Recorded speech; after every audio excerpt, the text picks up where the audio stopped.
और अब अगस्त की आसमानी स्ट्राइक। जी हां, पिछले 2 महीने में ऐसी तबाही आई है कि मानो कुदरत का क्रोध शांत होने का नाम नहीं ले रहा। पहाड़ पर आफत ही आफत है तो मैदानी इलाके भी जलमग्न हो चुके हैं। कुल मिलाकर के जुलाई में अगर जल प्रलय था तो अगस्त भी आधे हिंदुस्तान को पस्त कर चुका है। खासकर जिस तरह से हिमाचल प्रदेश में तबाही का तांडव देखने को मिला है, उसने ऐसे ऐसे निशान छोड़े हैं मानो बाढ़ काल नहीं, ये विनाश काल हो। ऊपर से बादलों की आफत लगातार प्रहार कर रही है, मानो ये अगस्त नहीं, ये अगस्त में आसमानी स्ट्राइक हो। देखिए,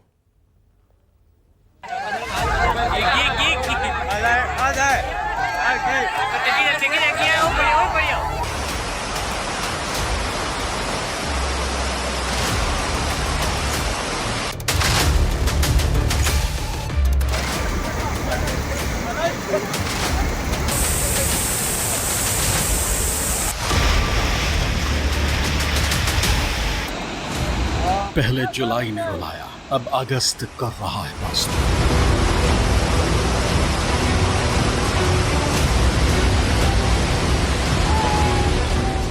दो महीने से लगातार जगह जगह दिख रहे हैं तबाही के निशान और जगह जगह आफत में फंसी हुई जान।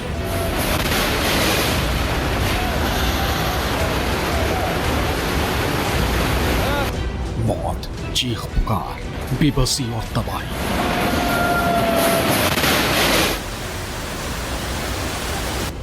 पिछले 2 महीने में आधे से ज्यादा हिंदुस्तान ने कुदरत के क्रोध का जो रूप देखा है, वो ना तो पहले कभी किसी ने देखा था और न ही आगे कभी कोई इस विनाश लीला को देखना चाहेगा।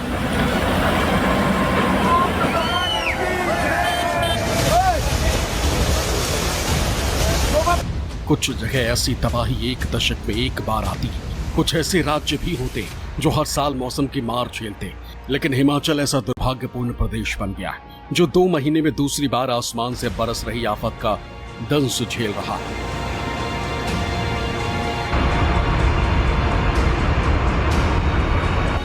हैरानी और दुख की बात यह है कि जुलाई में आई तबाही का अभी ठीक से आकलन भी नहीं हुआ कि अगस्त में एक बार फिर इस आफत ने हिमाचल को पस्त कर दिया। यही नहीं, इस बार जिस तरह से मौसम की मार हुई, क्योंकि बादल फाड़ तबाही ने जिंदगी को त्रस्त कर दिया।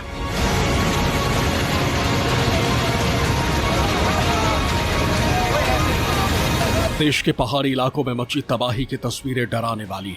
जुलाई से शुरू हुई आसमानी आफत से हिमाचल में सबसे ज्यादा तबाही मची हुई। हिमाचल के पहाड़ों पर बारिश और भूस्खलन की दोहरी मार पड़ी।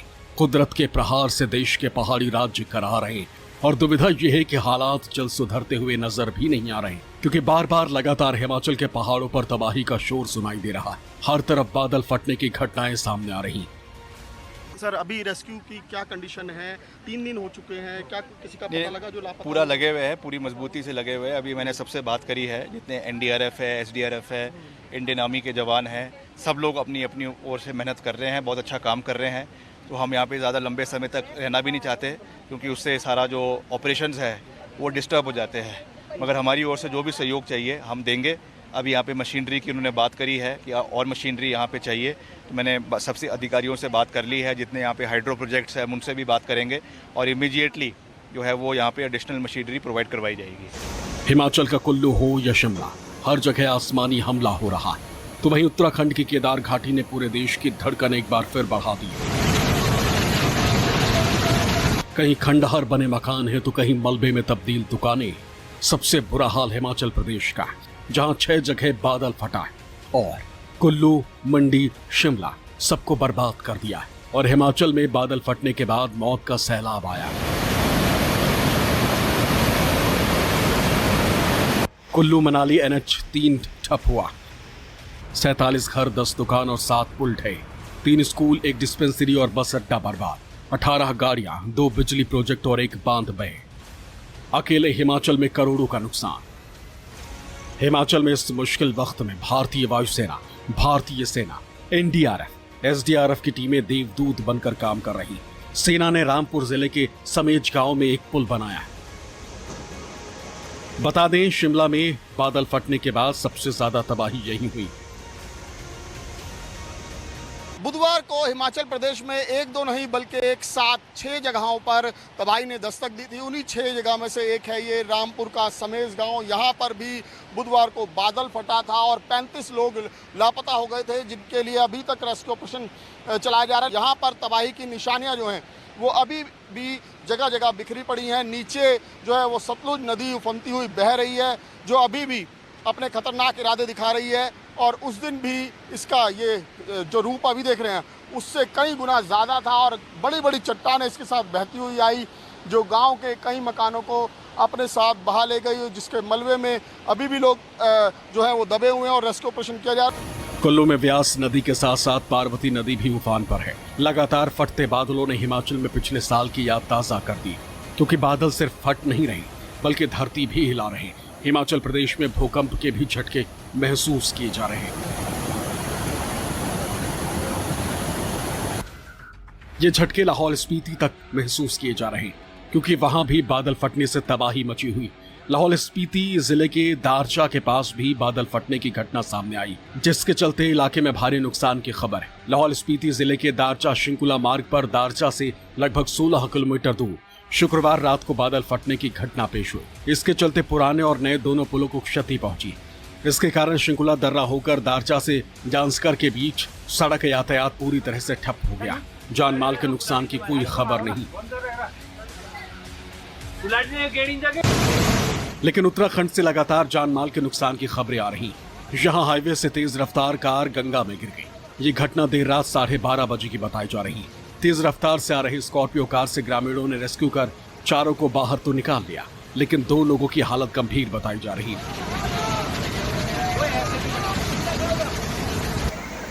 जम्मू कश्मीर के पुंछ की ये तस्वीरें देखिए कैसे नाले में तेज बहाव की वजह से 3 लड़के नाले के उस पार फंस गए। वो गनीमत रही कि प्रशासन और स्थानीय लोगों ने उन्हें समय रहते बचा लिया, लेकिन कोई बड़ी दुर्घटना भी घट सकती थी।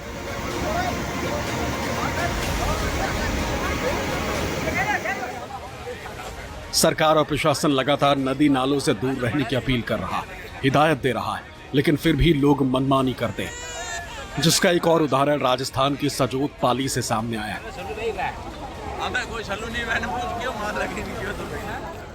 जहां लगातार बारिश से नदी नाले उफान पर है और यहां तेज बारिश के कारण पुल पर से पानी बह रहा था। फिर भी 2 युवक पुल के बहाव में ही इसे पार करने की कोशिश करते और फिर क्या होता है वो देखिए।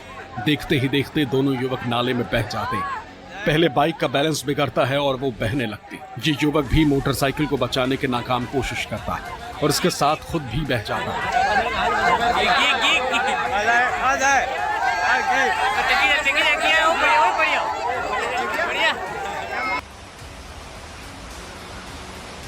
कुल मिलाकर पहाड़ से मैदान तक सिर्फ तबाही ही तबाही, जिसकी हर रोज नई तस्वीरें सामने आ रही। Bureau report, news 24।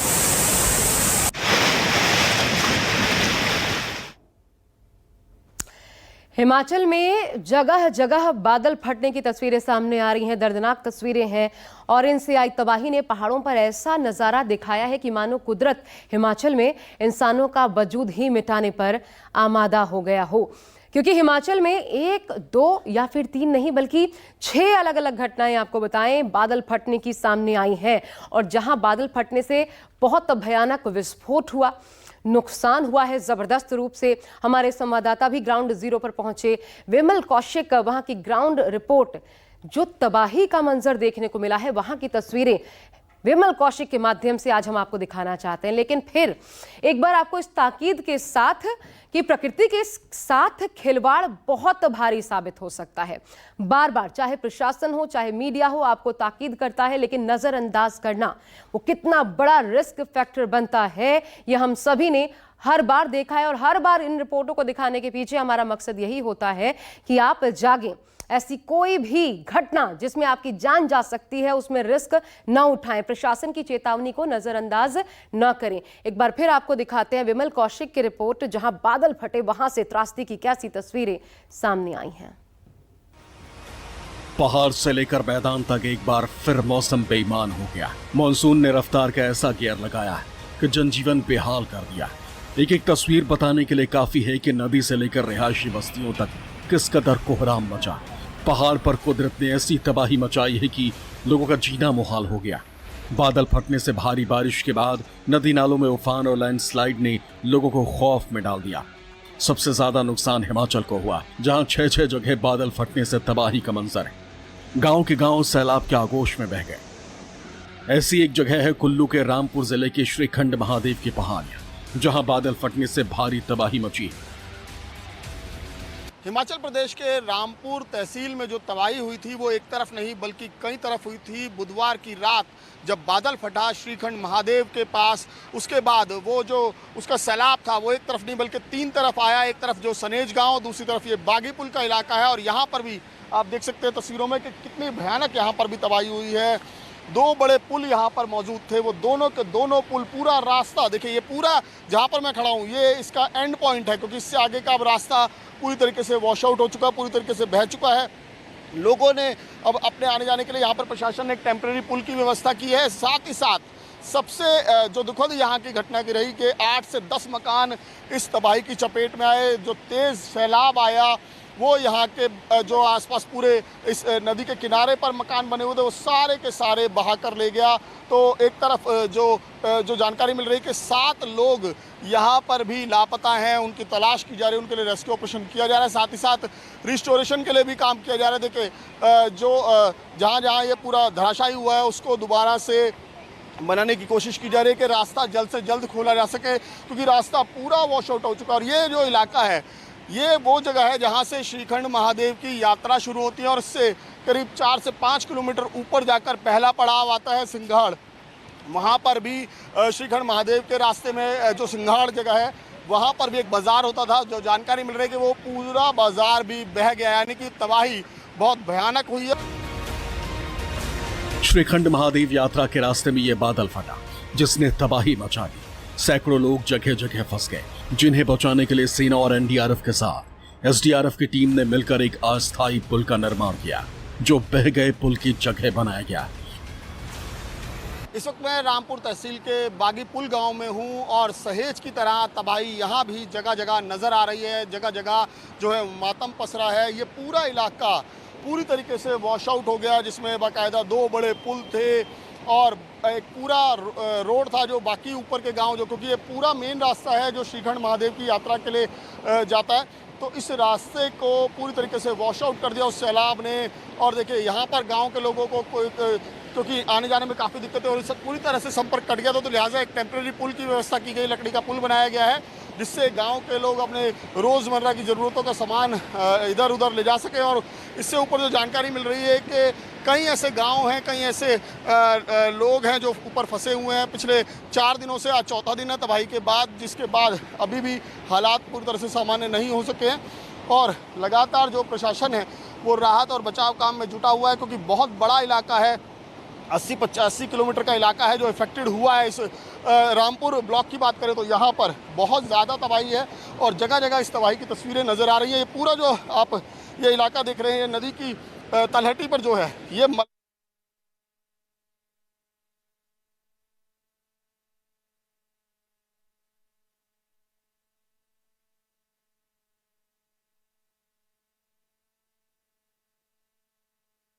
तरीके से नेस्तो नाबूद कर दिया, जमींदोज कर दिया। लेकिन अब जो है वो प्रशासन इसी कोशिश में है। जो जानकारी मिली है यहाँ के आसपास के लोगों ने जो बताया कि 7 लोग जो हैं वो लापता हैं।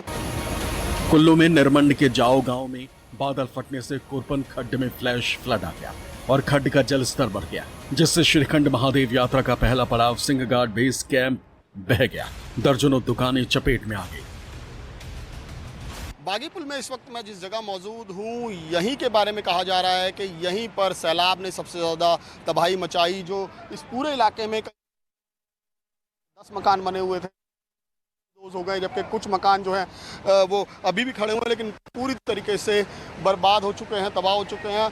और इसी जगह पर, इसी मलबे के नीचे जो जानकारी मिल रही है कि 7 जिंदगियां दफन हैं, जिन्हें लगातार तलाश किया जा रहा है। कोशिश की जा रही है कि जल्द से जल्द इस मलबे को यहाँ से हटाकर ये जो तमाम घर इसके नीचे दबे हैं वहाँ पर जो सर्च ऑपरेशन है उसको चलाया जा सके। एसडीआरएफ की टीम मौके पर लगातार काम कर रही है, प्रशासन के अधिकारी मौके पर लगातार काम कर रहे हैं, लेकिन दिक्कतें काफ़ी हैं, परेशानियाँ काफ़ी हैं। नीचे जो सतलुज नदी का वेग है वो बहुत तेज़ है, तो लिहाजा वो भी व्यवधान उत्पन्न कर रहा है काम करने में, क्योंकि यहाँ पर आवाजाही काफ़ी हद तक सिर्फ जो टेम्प्रेरी रास्ते हैं, जो टेम्प्रेरी अभी प्रशासन की तरफ से बनाए गए हैं पुल, उनके ज़रिए हो पा रहे, तो जिससे भारी भरकम मशीनरी यहाँ तक नहीं पहुँच पा रही है। सबसे बड़ी दिक्कत जो है वो यही इसी तरीके की आ रही है, क्योंकि जब तक रास्ते नहीं खुल पाएंगे तब तक भारी भरकम मशीनरी नहीं पहुँच पाएगी, तो लिहाजा रेस्क्यू और सर्च ऑपरेशन में उतनी तेज़ी नहीं आ पाएगी। और मलबे की आप कंडीशन देख ही रहे हैं कि कितना ज़्यादा है, 15-15, 20-20 फुट तक का इलाका जो है वो पूरी तरीके से रेत, मिट्टी और चट्टानों के नीचे धंस गया है, दब गया है, तो लिहाजा काफ़ी दिक्कतें हैं। फ्लड आया तो दुकान मकान सब बह गए। अब जो लोग सैलाब में बहे उनकी तलाश जारी, तो वहीं दूसरी तरफ जो लोग बच गए उनके खाने पीने के लिए राशन का इंतजाम करना अब एक बड़ी चुनौती हो गई। इस वक्त मैं बागी पुल से 5 किलोमीटर ऊपर गांव की तरफ बढ़ा हूं। जो पूरा रूट है ये श्रीखंड महादेव की जो यात्रा होती है वो इसी रूट से होकर गुजरती है, लेकिन जो बुधवार को तबाही हुई उसकी निशानियां यहां पर भी साफ नज़र आ रही हैं कि किस तरीके से पूरी सड़क को तबाह कर दिया। जो पहाड़ के ऊपर से बड़ी बड़ी चट्टानें आई, उन्होंने अपने साथ पूरी सड़क को वो बहा ले गई। और उसके बाद ये जो आसपास के गांव के लोग हैं वो काफ़ी दिक्कतों का सामना कर रहे हैं लगातार, क्योंकि खाने पीने की चीज़ों की दिक्कत हो रही है। 4 दिन इस घटना को हो चुके हैं और यहाँ के लोगों की नाराज़गी प्रशासन से ये भी है कि 4 दिन के बाद भी उनकी सुध लेने वाला कोई नहीं है। ना ही ये रास्ता खोला गया है, ना ही अभी प्रशासन की तरफ से यहाँ पर कोई गाड़ी या जेसीबी मशीन लगाई गई है। और ये मेन रूट है, आप इसी से अंदाज़ा लगा सकते हैं। इसके ऊपर कई गाँव पड़ते हैं, तो तमाम गाँवों का जो संपर्क है वो पूरी तरीके से कटा हुआ है। फिलहाल यही पत्थरों के ऊपर पैर रखकर, मिट्टी के ऊपर पैर रखकर जान जोखिम में डालकर इन लोगों को यहाँ से आना जाना पड़ रहा है, क्योंकि ऊपर गाँव में कई चीज़ों की सप्लाई है जो वो इफेक्टेड होने लगी है, तो लोगों को दिक्कतें खासी हो रही हैं। हमारे साथ कुछ लोग भी हैं, हम इन्हीं से बात करते हैं कि क्या प्रशासन की तरफ से कोई सुध ली गई। आप किस गाँव के रहने वाले हैं? ये मैं ठारला में रहता हूँ। अच्छा, ये गाँव क्या इससे भी ऊपर है, गाँव से भी ऊपर है? जी ऊपर है। अच्छा, तो ऊपर क्या हालात है अभी? नहीं, ऊपर तो रोड ठीक है, यहीं पर है ज़्यादा। यही पूरी रोड बह गई है। हाँ। तो अभी तक ये रोड 4 दिन हो गए, अभी तक प्रशासन की तरफ से अभी तक कुछ नहीं है। एक छोटी सी जेबीसी लगी है कल से, वो इतना ही काम हो पाया। अच्छा। यहाँ पर बहुत दिक्कतों का सामना करना पड़े सर। आज तक 4 दिन हो गए, यहाँ पर अभी तक सरकार कोई भी उपलब्धियाँ नहीं की जा रही है। आप आगे तक इस बात सरकार तक पहुँचाए कि यहाँ जल्द से जल्द क्या बोलते सुविधा हमारे लिए इशू किए जाए। जी बिल्कुल, देखिए जल्द से जल्द जो सुविधा है वो लोगों को मिलनी चाहिए। लोगों की यही नाराज़गी है, क्योंकि देखिए अभी भी मिट्टी काफ़ी गीली है और रहकर अभी भी मिट्टी गिर रही है। और बरसात जब भी होती है तो ये और ज़्यादा जो है मलबा यहाँ इकट्ठा हो जाता है। तो ऐसे में लोगों के लिए ये चिंता बनी हुई है कि कहीं पैदल का रास्ता भी अगर बंद हो गया तो लोगों के भूखे मरने की नौबत आ जाएगी, क्योंकि कंडीशन ऐसी ही है।